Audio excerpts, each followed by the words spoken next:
Penat kan, memang tidur tak cukup lah apa semua tu. Saya nak tidur pun pasal kemar-kemar bilik semua. Saya nak tidur. Tiba-tiba dengar bang azan. Dengan azan saya pun waktu time tu dia memang ngantuk. Saya cakap tak maulah pergi masjid. Saya nak solat je lah kat bilik pasal dia ngantuk saya ni. Saya solat sunat, saya solat subuh. Saya tidur balik. Nak tidur balik saya tengok jam baru 3:30. Ya Allah, itu azan yang first. Jadi waktu dalam tu saya terdetik mengatakan, oh ini memang dah jadi hukum wajib lah, aku nak kena pergi masjid ni. Saya pun memaksakanlah diri saya pergi masjid.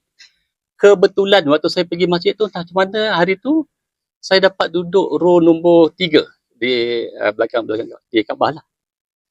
And dalam waktu solat saya tu, itulah pertama kali dalam hidup saya solat, saya menangis.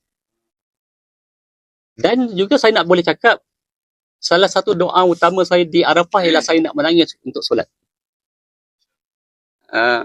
Dan saya tiba-tiba menangis, Ustaz. Saya pun tak boleh nak explain, pasal saya ni susah nak menangis. Tapi saya doa, saya nak menangis. Itu satu. Nombor 2,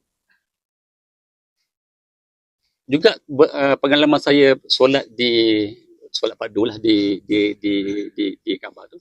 Saya doa waktu time tu because saya selalu nampak orang pegang pintu Kaabah. Saya cakap, kenapa orang pegang pintu Kaabah ni?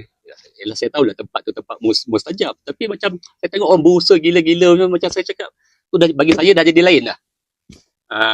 Tapi saya cakap, ya Allah, tolonglah makbulkan doa ni, aku nak pegang juga pintu Kaabah. Alhamdulillah, selepas solat tu saya terus dapat pegang pintu Kaabah. Nombor 3, saya tengah solat, ada orang tumbang depan mata saya. Saya pun tak tahu hidup ke mati. Ini betul tumbang, flat. Macam dia tumbang. Saya waktu tengah solat tu sikit, ya Allah, ya Tuhan, apa pula aku punya.